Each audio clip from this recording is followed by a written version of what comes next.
নমস্কার, শুভ সন্ধ্যা সকলকে। আজ শনিবার, রাতে নিরামিষের আয়োজন। আজ রাতে ভাবছি পরোটা করব, তাই ভাবলাম রেসিপিটি আপনাদের সাথেও শেয়ার করি। এখানে নিয়েছি একটি বাটি মেপে 1 বাটি মতন ময়দা, ওই বাটিরই 4 ভাগের 1 ভাগ আটা, সামান্য পরিমাণে একটু লবণ, 1 চামচ চিনি আর 1 টেবিল চামচ রিফাইন্ড অয়েল। এটাকে দিয়ে ময়দাকে ভালো করে প্রথমে ময়াম দিয়ে নেব। যে কোনো লুচি বা পরোটার ক্ষেত্রে এই ময়ামটি কিন্তু অবশ্যই দিতে হবে। এই ময়ামের পার্থক্যতেই কিন্তু টেস্টেও পার্থক্য আসে। বেশ কিছুক্ষণ ধরে এইভাবে হাতে ডলে ডলে ময়দাটিকে আমি ময়াম দিয়ে নেব। যখন দেখা যাবে হাতে কিছুটা পরিমাণ ময়দা নিয়ে মুঠো করলেই এরকম একটি মণ্ডের আকার নিচ্ছে, তখনই বুঝতে হবে ময়াম দেওয়াটা হয়ে গেছে। এবার এতে পরিমাণ মতন জল দিয়ে মেখে নেব। প্রথমেই বেশি জল দিচ্ছি না, অল্প অল্প করে জল দিয়ে মেখে নিচ্ছি।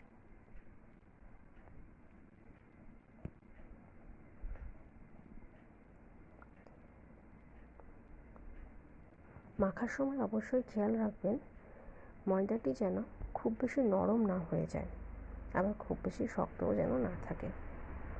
দেখুন, আঙুল দিয়ে চেপে দিলে ঠিক এই রকম লাগবে। এই রকমভাবেই ময়দাটা মেখে ঢাকা দিয়ে 1-1.5 ঘন্টা রেখে দেব।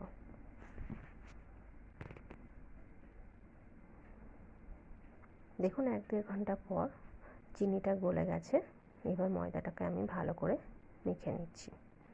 ময়দাতে কোনো রকম তেল মাখিয়ে রাখিনি, ওইভাবেই আমি ঢাকা দিয়ে রেখে দিয়েছি। দেখুন কতটা নরম হয়ে গেছে আগের থেকে।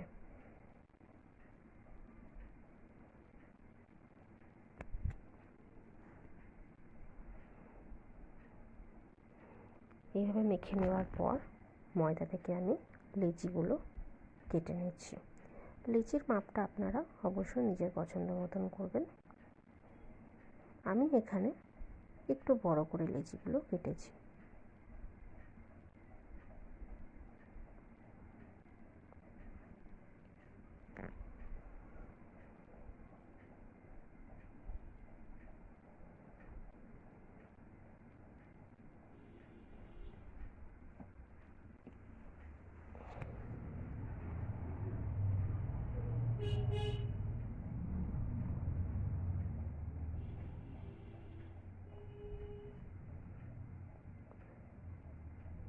লেচিগুলোকে আমি সম্পূর্ণভাবে রেডি করে নিয়েছি। এবার বেলে নেব।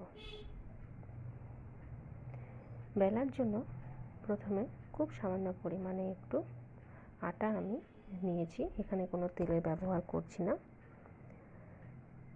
এবারে একটা রুটির আকারে আমি বেলে নেব। প্রথমে যতটা বড় করা যায় ঠিক ততটাই।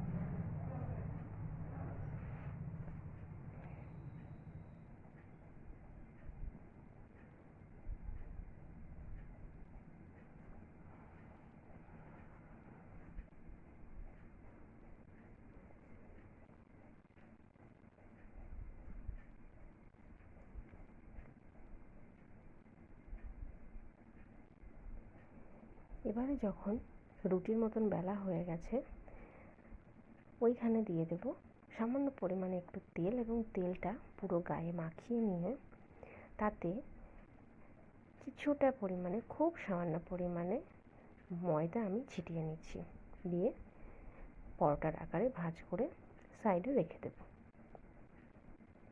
এই প্রসেসটি করলে পরোটা দিনের দিনে তো নরম থাকবেই, এমনকি বাসি খেলেও তখনও দেখবেন পরোটা কিন্তু একই রকমভাবে নরম হয়ে আছে। শুধুমাত্র এই প্রসেসটির জন্যই এটি অবশ্যই করবেন। এইভাবে সমস্ত পরোটাগুলোকে আমি রেডি করে নিচ্ছি। এইভাবে রেডি করে রাখলে ভাজার সময় খুব তাড়াতাড়ি হয়ে যায়।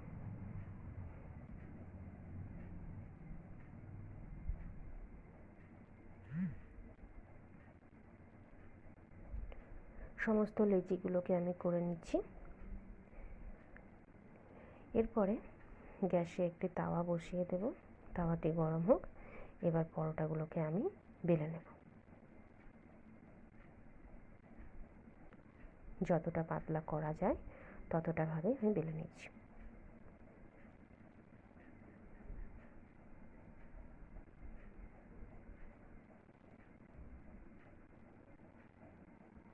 দেখুন, এই পর্যায়ে কিন্তু পরোটা বেলার জন্য আলাদা করে কোনো তেল বা ময়দার প্রয়োজনই পড়ছে না।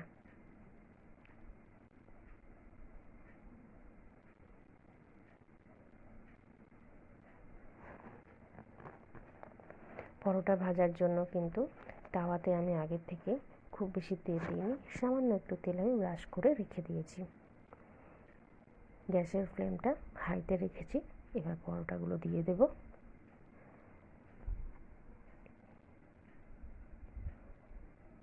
এবারে লক্ষ্য রাখবেন, যখন এটা সামান্য পরিমাণে একটু একটু করে ফুলতে লাগবে, ওই পর্যায়ে আমি পরোটাটাকে উল্টে দেব।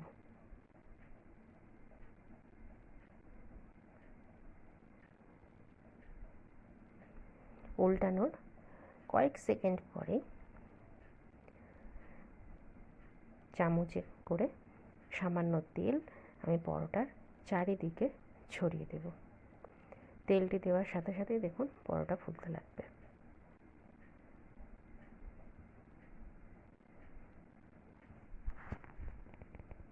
দেখুন কত সুন্দর ফুলে উঠেছে। এবারে এপিট ওপিট করে পরোটাগুলোকে আমি ভেজে নেব। এইভাবে পরোটা ভাজলে কিন্তু খুব অল্প তেলেই ভাজা হয়ে যায়, খুব বেশি তেলের প্রয়োজন পড়ে না এবং স্বাদও হয় খুব ভালো।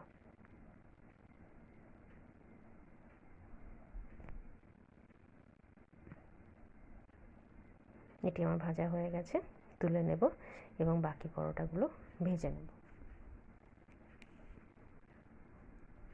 ওই একইভাবে তাওয়াতে আগের থেকে তেল না দিয়ে পরোটাটা দিয়ে দিলাম।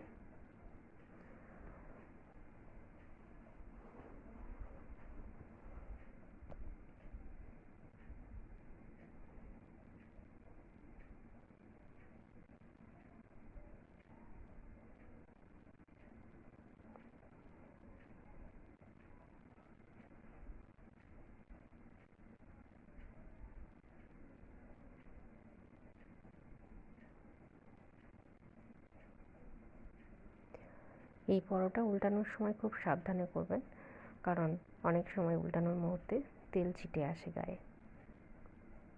লুচি বা পরোটা ভাজার সময় যদি সেটা খুব ভালোভাবে ফোলে তাহলে কিন্তু খুব আনন্দ হয়। দেখুন কত সুন্দর ফুলে উঠেছে। এবং এটি ঠান্ডা হওয়ার পরে আমি আপনাদেরকে দেখাচ্ছি ঠিক কতটা নরম হয়েছে। দেখুন ঠান্ডা হওয়ার পরে এটা হাতের মুঠোয় চলে আসবে, অত বড় একটা পরোটা। এটা এতটাই নরম এবং এটা বাসিতেও ঠিকই একই রকম নরম থাকে।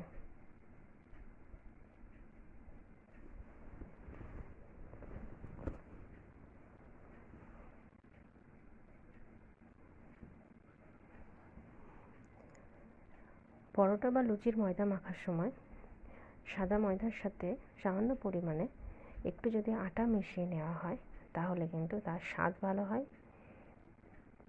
তাই অবশ্যই আপনারা এটা করবেন। পরোটাগুলো আমি একে একে ভেজে নিচ্ছি। আজকের রেসিপিটি কেমন লাগলো অবশ্যই জানাবেন। রেসিপিটি যদি আপনাদের ভালো লেগে থাকে একটি লাইক করে দেবেন। চ্যানেলটিকে সাবস্ক্রাইব করার অনুরোধ রইল। আজ তবে আসি, আবার দেখা হবে নতুন কোনো ভিডিও নিয়ে আপনাদের সঙ্গে।